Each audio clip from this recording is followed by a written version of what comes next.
disse à sua senhora: se o meu senhor procurasse o profeta que está em Samaria, ele o curaria da lepra. Aí você corre lá no verso 14, que diz assim: assim ele desceu ao Jordão e mergulhou 7 vezes, conforme a ordem do homem de Deus. Ele foi purificado e a sua pele tornou-se como a de uma criança. Isso é milagre. Amém? Então eu queria hoje apresentar para vocês 2 personagens bem distintos um do outro. A escrava e Naamã. São 2 temperamentos completamente diferentes e 2 autoestimas completamente diferentes uma da outra. Se a gente divide a autoestima, a gente tem o que os estudiosos dizem, né? Que a gente tem uma baixa autoestima, ou uma alta autoestima, ou uma boa autoestima. Existem 3 nichos para você se encaixar. Ou você tem uma baixa, uma boa ou uma alta autoestima, que é aquela pessoa que realmente não se cabe nela, né? Tudo bem, vamos começar pela baixa. Então, a baixa autoestima, ela é o quê? A pessoa nunca é o suficiente, ela nunca tem o suficiente e ela nunca faz o suficiente. Tem e faz. Ela não se contenta nunca. O problema dela, ela se torna escrava dela mesma. Tudo que você pensar que ela pode fazer, ela faz e não dá certo. Sabe essas coisas, eu até coloquei isso no Instagram, que às vezes a gente vê 10 passos para elevar a autoestima, né? 5 frases para você falar todo dia de manhã. Virou moda, uma época, um livro, que era não sei o que da manhã, para você fazer aquilo de manhã. Gente, aquilo foi moda, acabou. O que aconteceu com aquele povo? Se mataram? Porque isso tudo é efêmero, passa. Eu gosto da pastora Helena, que ela compara essas artimanhas, que é super válida, né? Eu já fiz isso, inclusive. Mas se ela não tiver o Espírito Santo, se ela não entender a palavra de Deus e o que Deus pensa sobre nós e sobre a nossa autoestima, ela vai ficar como aqueles homens, lembra aqueles balões, aqueles homão assim de posto de gasolina? Que tinha o ventilador assim, daí ele ficava assim, lembra? Daí desligava, o que acontecia? Daí ligava de novo, ele erguia. Daí acabava, desligava, tirava da tomada, ele... Isso que acontece quando a gente fica nessas práticas. A gente fala 3 frases no espelho toda manhã, um dia. No dia seguinte, você acorda atrasada, não dá tempo, o que acontece? À noite você chora, você não se ama mais, nada fica bom, nada serve, vira aquela nhaca de novo. Porque é como o balão do posto. É só por um tempo. Quando passa o efeito, aquilo murcha, aquilo acaba.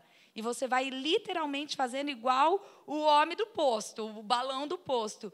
Vai caindo, se desmanchando. É isso que acontece quando a gente começa a massagear demais o nosso ego. Quando a gente começa a querer entender sobre a nossa autoestima, querer elevar demais a nossa autoestima, sem ir na fonte que é Jesus. Quando a gente começa a usar esses outros caminhos, a gente fica como o balão do posto.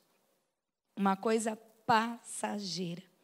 E a pessoa que ela tem essa baixa autoestima, ela nada mais é do que uma pessoa orgulhosa, acredita nisso? Que olha só, o orgulho, ele é uma das características do orgulho, é quando você se coloca no centro. Então, você é uma pessoa orgulhosa, você está ali no centro de tudo. E a pessoa que tem baixa autoestima, ela está no centro de tudo. Porque ela só pensa nela. Ela só pensa na autoestima dela. Porque eu. Porque eu não estou bem, porque hoje eu não acordei bem, porque amanhã eu não sei o que é bem. É tudo no eu. Quem sofre dessa baixa autoestima, ela corre um risco de se tornar uma pessoa que se vitimiza o tempo todo. Que tem dó o tempo todo de si mesmo. E ela não se contenta com isso, porque ela quer que todo mundo tenha igual. Então, ela quer que todo mundo saiba que ela está com a autoestima baixa. Ainda que ninguém vai conseguir resolver. Porque o que todo mundo fala, lembra? Não vale de nada. Mas, ainda assim, ela faz tudo para chamar a atenção. Do marido, dos filhos, dos parentes. E é uma pessoa com uma baixa autoestima desse jeito, crônica desse jeito, ninguém aguenta caminhar. Porque você fala que a amada está bonita, ela não acredita que você vai falar de novo. Você vai tendo preguiça dela. Daí essa pessoa, além de ficar com a baixa autoestima, ela fica sozinha, isolada. Então a gente precisa entender, que é difícil ouvir, né, gente? Desculpa. Que essa autocomiseração que vira essa baixa autoestima, nada mais é do que um culto a nós mesmos. É um culto a nós. A gente está sempre no meio, no centro de tudo. Se a gente não for notada, pronto, acabou, vou embora, já era. E hoje nós vamos conhecer uma personagem, que é a escrava de Naamã, que ela tinha tudo para ser essa pessoa que a gente está falando. Tudo. Olha só, depois vocês leem em casa, para eu não perder meu horário aqui. Capítulo 5 todo, tá? Mas a história vai dizer o quê? Que ela foi uma menina, a Bíblia não dá nem o nome para ela. Pensa. Já se sentiram assim que a pessoa não... Ela quer te desprezar tanto que ela não fala teu nome? Eu fui por muito tempo, gente, filha da Dalva e a mulher do Neto. Eu ainda sou os dois, mas as pessoas não conseguiam falar Juliana. Né? Parecia que não saía a palavra, o nome. Essa escrava, nem o nome dela a Bíblia traz. Para começar, ela era uma escrava. E ela estava... Como que ela surgiu na casa de Naamã? Ela foi retirada de despojo de guerra. Sabe o que é despojo de guerra? Alguém aqui já assistiu série de guerra? Não, as irmãs estão crentes, né? Eu assisto às vezes, gente. Tem uma série que chama The Last Kingdom. Essa série ajuda muita gente a entender o Antigo Testamento da Bíblia. Porque é uma série de guerra. E eles viviam constantemente em guerra. E numa dessas guerras, que a Síria ataca o povo dela. Ela é uma israelita, ela é descendente de Israel. E lá em Israel, eles pegam ela e traz ela como escrava. Num despojo de guerra, despojo seria como se fosse uma recompensa de quem ganhou a guerra. Eles saem catando tudo. Ouro, prata, dinheiro, gente, mulher, criança, homem, eles matam. Mas criança eles pegam. Então, sai nessa rapa toda. Nessa rapa, essa escrava foi pega e colocada para trabalhar com a mulher de Naamã. Quem que era Naamã? Naamã era um comandante do exército. Um cara muito importante. Um comandante de um exército que tinha ganho várias batalhas, inclusive a dela. E ele coloca ela para servir a esposa. Sabe aquelas... a mulher do chefe que tem a escrava ali o tempo todo a serviço dela? É essa escrava, é a menina que não tem nome. E quando a Bíblia fala menina, só para a gente entender o contexto da história... Quando a Bíblia está traduzida do hebraico, menina, a mulher está no máximo com 15 anos. Ela está entre 11 e 15 anos. Por isso que chama menina. Depois ela passa a ser mulher. Então ela era, vamos colocar aí, 13, 14 anos, escrava de um cara, na casa de um cara que tinha matado todo o seu povo. Olha o tanto que ela era vítima. Ela tinha visto injustiça, derramamento de sangue inocente. E ela não serviu como escrava na sua terra. Ela estava na Síria, outra terra, outra cultura. Pensa, você viu, talvez ela viu o pai, a mãe morrer, os irmãos. Ela é separada disso tudo, dessa terra. Com 12, 13 anos, a gente já tem memória. Com 12 anos, namorava, inclusive. Então, ela viu tudo. Ela não era uma criança que daí ela cresceu, não. Ela foi pega, escrava, menina. Nessa faixa de idade. Essa menina, gente, ela tinha tudo para ser essa nhaca que a gente estava falando até agora. Da baixa autoestima. Porque eu fui tirada da minha mãe, porque mataram meu pai, que agora eu tenho que servir essa mulher, porque agora a minha religião aqui eles não acreditam, porque eu estou em terra estranha, outra, como que fala? A língua, eu estou numa terra estrangeira, servindo como escrava. Ela tinha tudo para ser um mimimi. Vítima o tempo todo. Vítima da sociedade, vítima da vida, vítima das circunstâncias. Ela sim tinha motivos para ter uma baixa autoestima. Mas ela tinha algo que talvez você vai receber hoje aqui, que é o Espírito Santo de Deus. Ela conhecia o Deus de Israel. Ela sabia que ela não era uma escrava, ela estava uma escrava. O que faz toda a diferença.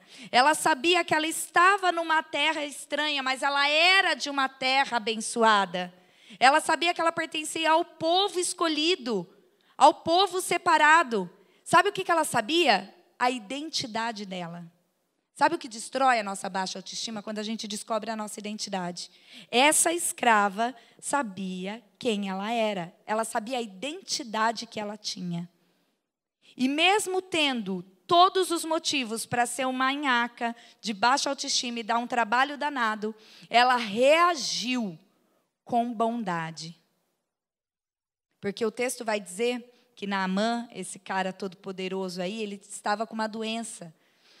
E algumas versões nem fala que é lepra. A versão que eu li aqui fala lepra, mas a gente imagina que seja lepra porque era a doença mais popular na época. A doença que estava ali em pandemia naquela época. E ele estava, lepra naquela época, caía ouvido, nariz, cheirava mal. Imagina, o homem podre por dentro. Lá fora ele era todo pomposo, ele era o comandante, o general. Mas dentro de casa a escrava via que ele não estava bem, que ele estava doente. Pensa se é eu e você, se a gente não envenena a comida dele para terminar de morrer. Já está morrendo mesmo? Agora vou o quê? Castigar ele, né? Ele não vai nem saber, não tinha nem autópsia na época. Envenena, já estava doente, morria, acabava o problema. Mas essa escrava, a identidade que ela tinha em Deus, não permitiu que ela fizesse isso. E ela chega, então, com muita educação, com muita gentileza, até a senhora dela, e diz, olha, senhora, que foi onde a gente leu, se o meu senhor, olha só, ela reconhecia o cara que trouxe ela de escrava como senhor dela. Se o meu senhor procurasse o profeta na minha terra, ele seria curado dessa lepra. Olha que autoestima boa. Autoestima equilibrada. Autoestima que não deixa dominar. Ela age a tudo que ela passou na vida dela, aos poucos anos que ela tinha de vida, com bondade. Com o cara que causou esse mal para ela. Olha a profundidade dessa menina. Olha o que uma menina sem nome, escrava, ensina para a gente hoje. Porque fazer para quem a gente ama, para quem nos serve, é fácil. Agora ama e faz um troço desse para quem te fez mal. Para quem te tirou da sua terra e ainda te fez escrava. Essa menina fez. Essa menina reagiu. Essa menina não levantou um monumento à sua dor. Porque tem gente que faz da catástrofe da vida um culto. Lembra de Noemi, a sogra de Ruth?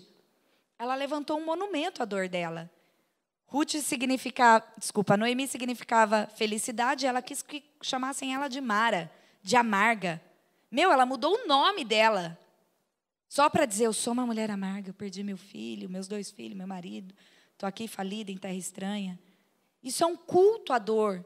Tem pessoa que faz da catástrofe da sua vida, que na nossa vida nós vamos passar por dificuldades, nós vamos passar por luta, mas a pessoa, ela cultua aquilo. Aquilo passa a ser o direcionador da vida dela. Esses dias eu li algo muito interessante. A nossa vida é regida por lágrimas. E a gente precisa entender isso. A gente nasce chorando. Porque se a gente não chorar, o médico dá uma palmadinha para chorar. Então, a gente nasce chorando, passa a vida chorando. Chora por amigo, por inimigo, chora porque está feliz, chora porque está triste. Já viu gente que chora porque está feliz? Chora, passa a vida chorando. E morre cercado de choro. Você não é a última das sofredoras. Você não é.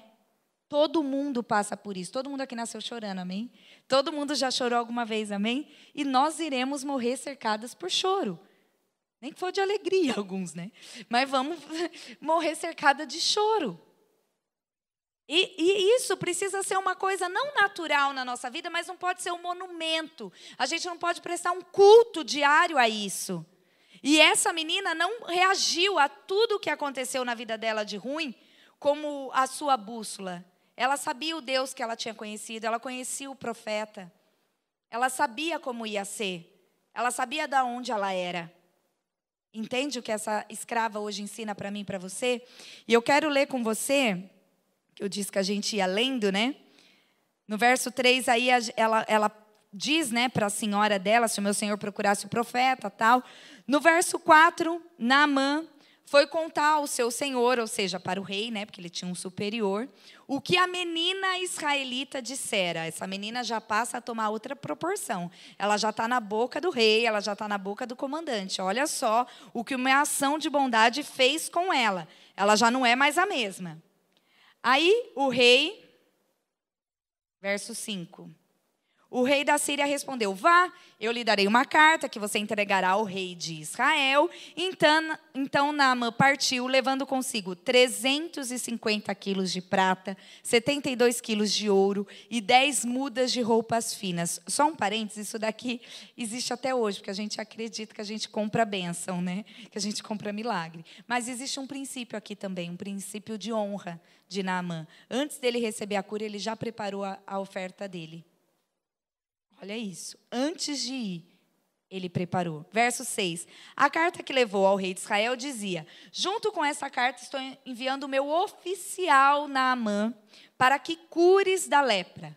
Assim que o rei de Israel leu a carta, rasgou as vestes e disse: eu por acaso sou Deus capaz de conceder vida ou morte?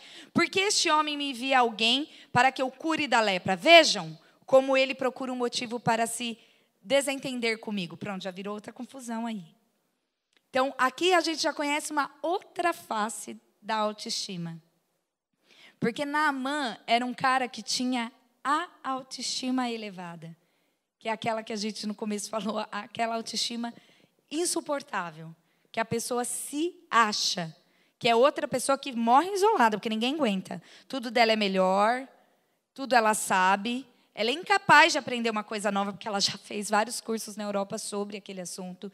Então, ela é uma pessoa com uma autoestima que não existe. Não existe, ninguém aguenta. Naamã era tipo esse cara. Até mesmo porque a posição dele pedia. Vocês já viram um comandante do exército tímido, com uma autoestima baixa? Pensou ele falando para o exército dele: vamos invadir ali e matar 800 homens, se vocês quiserem. Não, eles são todos Bolsonaro, né? Todos valentão, bocudo, metido, não é? Eles são, está neles isso, até a posição deles pede isso. E Naamã não era diferente, ele era o comandante do exército. A gente vai ver que no texto, por várias e várias vezes, o texto vai enaltecer a posição dele, o oficial do exército. Na carta que o rei da Síria manda para o rei de Israel, está dizendo isso. Está aí o meu oficial. Eu quero que o cure da lepra.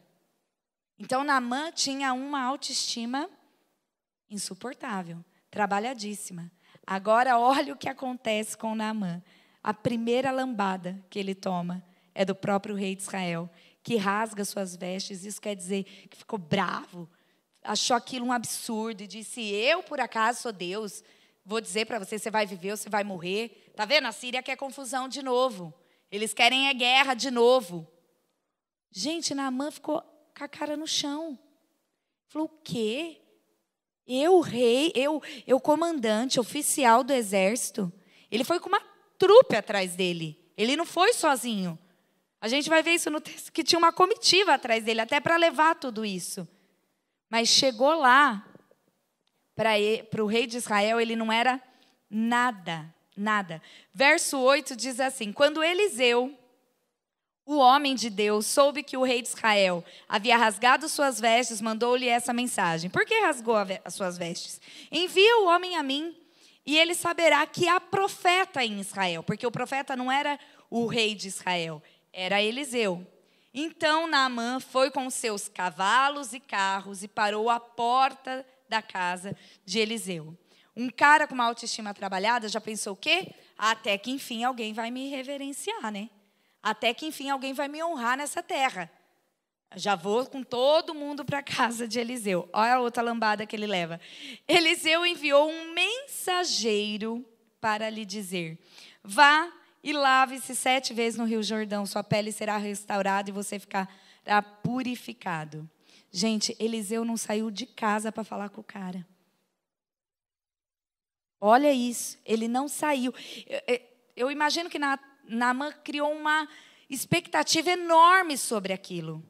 Enorme, porque ele já tinha dado com os burros na água com o rei. Daí veio uma outra esperança, que quem tem autoestima elevada não aceita ser desdenhado desse jeito. O quê? Eu fui lá, ela nem postou que eu fui. Eu fui lá, ela nem me mencionou no store. Logo eu. Já viu? Pessoal, elas ficam bravas, porque elas se acham. Foi isso que aconteceu com Naamã. Ele achou que ia chegar lá, o rei ia fazer um store, pôr no Instagram, né? Eliseu, então, ia armar uma tenda para ele, receber ele com todo... Recebeu nada, mandou um mensageiro. Vai lá e manda ele se lavar 7 vezes. Porque quem tem autoestima muito elevada, Deus nunca vai humilhar você. Isso é uma verdade. Mas Ele vai te tornar humilde. São coisas completamente diferentes. Já viu aquela expressão quebrar as pernas? Uma das fontes dessa expressão, quebrar as pernas, é realmente quebrar as pernas. Quando ovelha, sabe ovelha? Animal, não nós, é ovelha mesmo. Quando tem o rebanho, eles têm que andar tudo juntinho. Quando tem uma ovelha que se acha demais, que ela tem autoestima elevada demais, ela vive fugindo, ela pula a cerca que não pode pular, tá todo mundo indo para cá, ela vai para lá. Sabe aquelas ovelhas tristes? O que é uma técnica milenar da zootecnia que eles fazem até hoje? O pastor, com muito amor, pastor da ovelha, né? Com muito amor, com muito carinho, vai lá nessa ovelha e quebra a perninha dela. Vocês sabiam disso?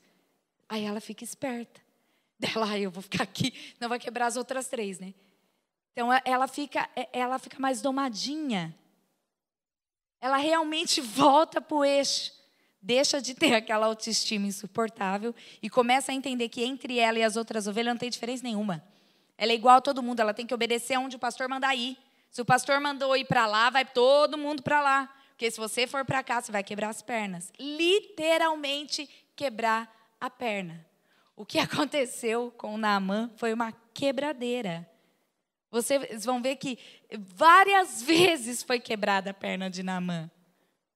E isso acontece quando a gente fica com aquela história de trabalhar autoestima, porque autoestima. Daí muda o cabelo, vai no Primor e faz um monte de coisa no cabelo. Tem um dia de princesa, sai de lá. 2 dias depois, gente, acabou. Continua indo, tá, amada? Mas vai lá, mas leva Jesus junto. Porque senão acaba, aquilo vai embora. É efêmero. O que é efêmero? Passa. Passa. Naamã, então, chega lá para o rei não dá bola para ele vai lá para o profeta dá menos bola ainda, manda um mensageiro. Ainda o rei rasgou as vestes, né? O Eliseu nem isso fez, mandou alguém falar lá com ele. E existe algo interessante aqui nesses 7 mergulhos que ele tem que dar. Naamã era de uma terra, gente, que tinha muitos rios lindos. Transparentes, água cristalinas, queda de água, gruta. Pensa, era um negócio maravilhoso. E já em Israel, o Rio Jordão é um rio parado, de lama, turvo. Ele ficou indignado. Ele falou, você me tirar da minha terra, da onde tem todos aqueles rios, para vir mergulhar aqui 7 vezes? Que audácia, logo eu, com a autoestima toda elevada. Eu acho, pensando nesse texto, né, eu lembrei, lá em Frutal, cidade do meu marido, tem um rio. E o Neto falava a vida toda desse rio, gente, que era maravilhoso. Até esqueci o nome, gente, do Pântano. Que era lindo, pântano, porque eu cresci no pântano, e a gente mergulhava no pântano. Daí um dia a gente lá, eu falei, vamos conhecer o tal do pântano. Pensa num lugar horroroso. Uma tripa de uma água assim, no meio das canas. Falei, onde que isso é bonito? Plantação de cana não é bonito, cheira, né? Forte, tudo sujo, uma água feia. Falei, não acredito que você me trouxe, eu achando que eu ia chegar na Lagoa Azul aqui, você me trouxe nisso. Eu brinco com ele que era onde o profeta mandou Naamã mergulhar, um rio daquele. Ele ficou indignado, ele ficou muito bravo por conta da autoestima dele. Olha só, eu vou ler aqui para vocês entenderem. Mas Naamã ficou indignado, é essa palavra que a minha versão diz aqui. E saiu dizendo, eu estava certo de que ele sairia para me receber, invocaria de pé o nome do Senhor seu Deus, moveria a mão sobre o lugar afetado e me curaria da lepra. Não são os rios de Abana e Farfar em Damasco, que é a terra dele, melhores do que todas essas águas de Israel? Será que não poderia lavar-me lá neles e ser purificado? Então foi embora dali furioso, bravo. Quando a gente põe uma amada no lugar dela, a primeira reação dela é ficar brava. Ela não aceita. Ela não entende que Deus está corrigindo. Ela não entende que Deus está ensinando. Ela fica brava, ela quer fazer do seu jeito, porque o que Naamã queria aqui era fazer do seu jeito. Tá bom, eu até mergulho, mas lá, né? Não aqui. E quantas vezes Deus está falando, Deus está ensinando, Deus está corrigindo, Deus está orientando, Deus está nos educando, nos alinhando, e a gente até quer, mas do nosso jeito. Não tem conversa. Não tem jeitinho brasileiro. Para a ordem de Deus, não tem. Mas os seus servos de Naamã, disseram a ele: meu pai, se o profeta lhe tivesse pedido alguma coisa difícil, o Senhor não faria? Quanto mais quando ele apenas lhe diz para que lave e seja purificado. Aqui nesse verso 13, ensina uma coisa para a gente não pode andar sozinho. A gente precisa ter umas amigas assim, que quando a gente está brava com uma situação, elas colocam a gente de volta no lugar. A nossa mente começa a ir para uns lugares trash, e a amiga volta a gente para a casinha. Aqui no caso de Naamã, eram os próprios servos dele. Ele devia ser um cara bom, porque eu acho interessante que aqui eles chamam ele de meu pai. Então, apesar dele ser um comandante, ele não devia ser um cara cheio de marra. Porque eles chamavam ele de pai, tinha um amor ali. Essa palavra nos remete a amor. A gente não chama qualquer um de pai. Existia amor deles, e eles ali convenceram. Poxa, se é só isso, faz isso.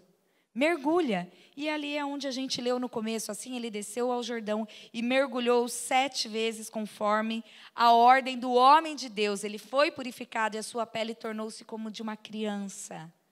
Uma lepra que já estava podre, cheirando mal, caindo as coisas já, se torna uma pele de uma criança. Mas aqui a cura de Naamã, que é onde eu quero chegar com você hoje, ela não é só externa.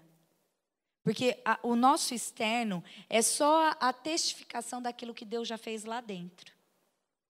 Deus, ele tem interesse em curar a nossa autoestima. Seja ela baixa, a que ninguém merece, ou a autoestima alta, que também ninguém merece. Deus tem interesse em curar a nossa autoestima. Deus tem interesse em alinhar a nossa autoestima. Ele tem interesse nisso. É dele, é do caráter dele, é da bondade dele. É um atributo dele de se preocupar com o que você sente. Então não precisa pensar, poxa, eu sou aquela, a Juliana parece que ela estava comigo no banheiro, que ela falou igualzinho eu falo. Agora eu corto os pulsos. Não. Deus tem interesse em consertar isso, em alinhar isso. Ele se importa com o seu sentimento. Por mais que ele seja equivocado, ele se importa com o seu sentimento. Eu acredito, a palavra que o Senhor tem soprado esses últimos meses no meu ouvido é maturidade. Eu acredito numa geração de mulheres maduras que Deus tem levantado. Uma maturidade que é vinda do Senhor. Eu acredito numa geração de mulheres que Deus tem levantado no mundo todo, na nossa nação, mulheres empoderadas pelo Espírito Santo. Não é esse empoderamento feminino descabido, é o empoderamento feminino real. Aquilo que Deus tem para nós, de sermos princesas, de sermos filhas. A gente não pode mais aceitar nada menos do que filha. Eu sou filha do Senhor. Eu sou filha do Rei. Nada menos que isso eu vou aceitar. E eu acredito numa geração de mulheres maduras que não tem problema com autoestima. Que nem se acham e nem não se acham. É uma mulher equilibrada. E eu tenho certeza que grande parte dessa geração está aqui dentro dessa sala hoje. Porque vocês virem aqui numa quinta-feira à noite para falar disso, para falar sobre isso.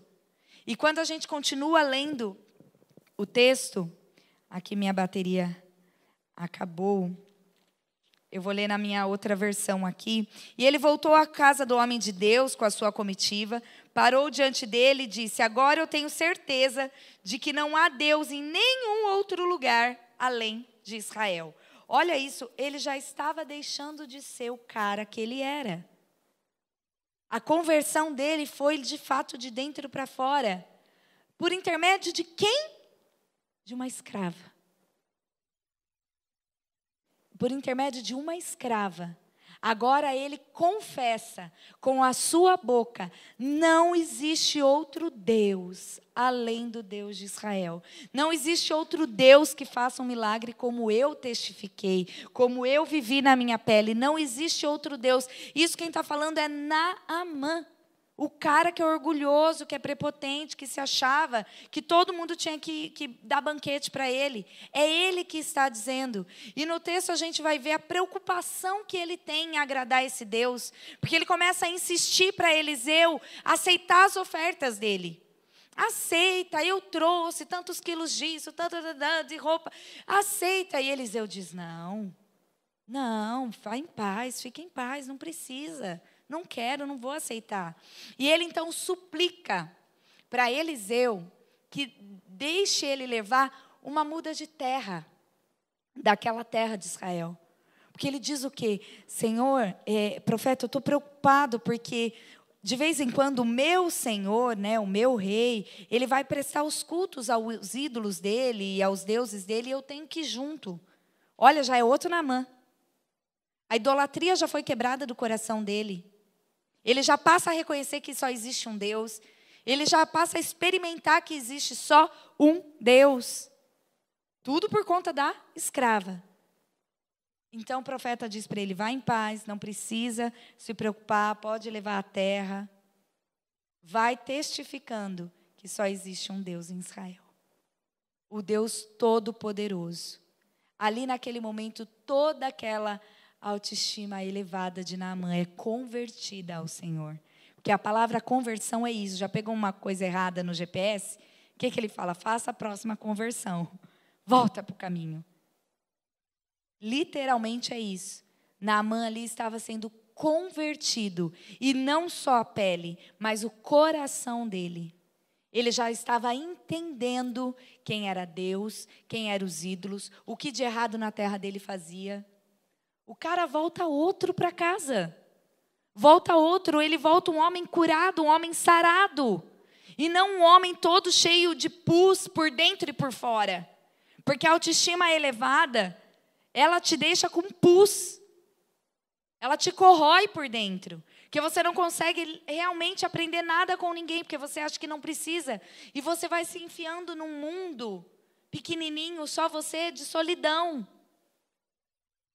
Então, eu não sei, poucas de vocês eu não conheço pessoalmente. Mas eu não sei onde você se enquadra hoje. Se é numa história como a da escrava, numa história trágica, que você tem tudo para ter realmente essa autoestima baixa. Ou se você já tem tudo para ser insuportável, porque você já é uma comandante, não sei das quantas. Não interessa se é um ou se é o outro. O que interessa é que o Senhor quer converter o teu coração. Ele tem interesse nisso. Ele quer corrigir o teu caráter, a tua conduta. E como a escrava fez, não tem como ser diferente. Não tem como a gente ser curada sem ajudar a curar alguém. Não tem como. Juliana, eu sofro muito de uma autoestima baixa. Vai ajudar alguém. O que você precisa é de umas coisas para fazer. Vai ajudar um orfanato, vai recolher roupa, vai arrecadar alimento, vai fazer alguma coisa, ocupar a mente. Foi o que a escrava fez. E ela me faz... Eu lembro na hora do que Deus fez com Jó. Porque lá em Jó 42:10, o que a Bíblia diz? Enquanto Jó orava pelos seus amigos, tudo o que ele tinha antes era restituído. Eu fui curada quando eu ajudei uma amiga. Era o meu momento de luto. Era o meu momento que eu precisava realmente me colocar em quatro paredes e só chorar. Mas o Senhor me curou ajudando outra pessoa. Só existe uma forma de você ser curada dessa sua história trágica de vida e dessa autoestima toda conturbada que você tem. Ajudando alguém. Não foi à toa que nós pedimos o lápis de cor. Que você se moveu para isso. Eu preciso levar algum item, alguma coisa. Eu preciso dar alegria para alguma criança. Quando a gente estende a mão para alguém, Deus estende a mão dele para nós. Porque o princípio de Jesus é servir. Ele não se fez homem para outra coisa a não ser servir. Ele veio à terra, ele se humilhou sendo homem. Pensa, ele deu, gente, se tornar homem. Ele veio, andou nas ruas como todo mundo, ele teve fome como todo mundo, ele teve frio como todo mundo, ele teve vontade como todo mundo, ele chorou. Jesus chorou como todo mundo. Lembra que é o líquido que rega a vida? Do começo ao fim? Jesus chorou. E ele serviu, ele lavou os pés dos discípulos, ele se entregou na cruz por mim e por você. E quando a gente diz assim, eu quero me tornar uma talmidim do Senhor, uma talmide de Jesus, é ser uma imitadora de Jesus. É se doar como Jesus se doou. É fazer como essa escrava fez, tendo todos os motivos do mundo para se vingar, ela ajudou alguém.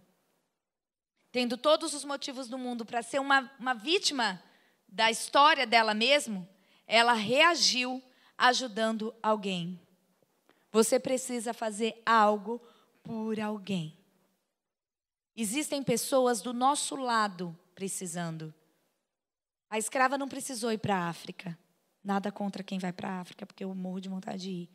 Mas a gente não precisa. Tem um monte de África aqui em Valinhos, sabia? Um monte. De criança passando fome, de criança sendo abusada. Vai na casa da criança, você sai de lá correndo. Criança retirada de abuso. A África está aqui também. Assim como a escrava foi sensível e ajudou alguém do lado dela, a gente precisa ajudar alguém do nosso lado. O seu vizinho, o seu parente. Não adianta você ajudar, talvez. Mas Médicos Sem Fronteiras, né? Boldrini, tudo isso eu acho ótimo, eu também ajudo. Mas e o seu pai? E a sua mãe? E os seus irmãos? Tá tudo bem? Ou a gente vai entrar numa hipocrisia sem tamanho e ajudar todo mundo e quem a gente conhece, a gente não ajuda. Não tem como você ter uma autoestima equilibrada, restituída em Deus, se você não se parecer com Jesus. O que o Senhor deseja é que você entenda a sua identidade nele. Quando você consegue entender quem você é, o seu propósito de vida, o seu destino, o seu chamado, a sua vocação. Você não tem nem tempo para pensar na autoestima. Não tem. Você tem tanta coisa para fazer que você não tem tempo para pensar nela. Eu sou a favor de tudo que vocês imaginarem para melhorar a autoestima feminina. Sou a favor de tudo, de psicólogo, terapia, já fiz, faço, de plástica, já fiz, se tiver que fazer, faz de novo. Tudo isso, mas é tudo paliativo. Se você não entender quem você é, se você não aceitar esse amor, é o amor de Jesus que nos move, é o amor de Jesus que nos transforma. É Ele que vai restituir aquilo que precisa ser restituído na nossa vida. A autoestima é você com você mesmo. Não é com o seu marido, não é com A, não é com B, não é com C, é com você. Você precisa entender quem você é em Deus. Deus tem interesse nisso. Ele se preocupa com isso. Ele preparou essa noite para isso. É do caráter dele isso. Ele quer que você se sinta bem. Ele quer que você tenha realmente uma autoestima boa, equilibrada. Porque é isso que Paulo vai dizer, né? Não pense você de si mesmo nada muito além do que você é. Para que você não tenha a perna quebrada, como a ovelha, a perna quebrada, como Naamã. Teve várias vezes a perna quebrada, num texto pequenininho assim. Eu também já tive minha perna quebrada. É difícil, é doloroso, mas corrige, ensina, te deixa mais esperta. Hoje o que nós temos é a nossa oração, durante todos esse tempo, esse mês, durante todos os 12 dias de propósito que nós fizemos, é para que você se encontre em Deus. Que você receba a autoestima que o Senhor colocar no teu coração. que Ele se revele a você, como Ele tem se revelado a nós, nos dando autonomia, discernimento, sabedoria e graça. São elementos cruciais. Talvez tudo que a gente falou aqui, que a gente orou, nossa, isso tudo para mim é muito novo. Eu não estou entendendo muito, mas eu quero. Eu quero esse amor, eu quero esse Jesus. Eu quero entender o que é isso. Hoje é uma noite para isso. Hoje é uma noite favorável para esse encontro seu com Deus. A maneira com que Deus quer se revelar a você, Ele nunca se revelou antes. A maneira que Ele quer arrumar o seu interior. Porque depois o exterior, gente, vai ser só a testificação. Ele quer te consertar de dentro para fora. Ele quer ter um encontro real com você. Ele quer ter uma intimidade com você. Ele quer ser o seu primeiro pensamento, a sua primeira hora do dia, a tua primeira palavra. Ele tem esse lugar. Não adianta você tentar colocar nada, nós vamos ficar igual o balão do posto. Vai ser rapidinho, quando acabar a energia, quando desligarem da tomada, você volta ao mesmo marasmo. Hoje é uma noite de encontro e é uma noite de conserto. Se isso para você é muito novo, mas você deseja isso, nós queremos orar por você. Todas essas reuniões, elas vão acontecer num planejamento durante todo o ano. Mas hoje você está fazendo parte de uma história, você está marcando uma história. E hoje o Senhor te chama. Eu quero ser o teu pai. Eu sou o teu pai. Me reconhece como filha que você é. Eu te comprei. Me reconhece como filha, que a tua autoestima vai ser algo fácil de corrigir ao Senhor. Ele equilibra as nossas emoções. Ele equilibra aquela quando a gente fica às vezes meio deprimida, né? Triste com a gente mesmo. Mas vem o amor quando a gente olha para a cruz, quando a gente olha para uma história como essa da escrava. Fala, gente, não tem direito de ficar triste. Olha a vida que Deus me deu. Eu estou aqui com saúde. Eu estou aqui sou perfeita, estou andando, estou falando. Eu não tenho do que reclamar. A baixa autoestima é um pouco de vaidade, sabe? E a gente precisa parar com essa história. Com essas historinhas de trabalhar trabalhar o eu. A mulher valente que exige de você. Não tem nada. Sem Deus, gente, a gente não é nada. Nada. Nada. Se não é o amor dele, se não é o resgate dele todos os dias. Eu quero orar por você, mas antes da gente orar, eu quero saber se existe alguma mulher hoje que quer realmente ter esse encontro verdadeiro com o Senhor, com esse amor, e quer realmente fazer parte dessa família de Deus, porque pai e filha é família. Eu ainda não fiz, eu ainda não aceitei esse Jesus, Ju. Eu ainda não tive eu ainda não fiz essa oração, eu ainda não reconheci isso. Eu ainda não verbalizei isso. Se tiver alguma mulher, eu vou pedir para que você feche os seus olhos agora, para que não haja realmente nenhum constrangimento. Nós estamos aqui em amigas. Não existe dedo apontado, não existe mulher com autoestima baixa ou acima demais. Nós somos todas iguais. Nós somos ovelhas do mesmo pasto.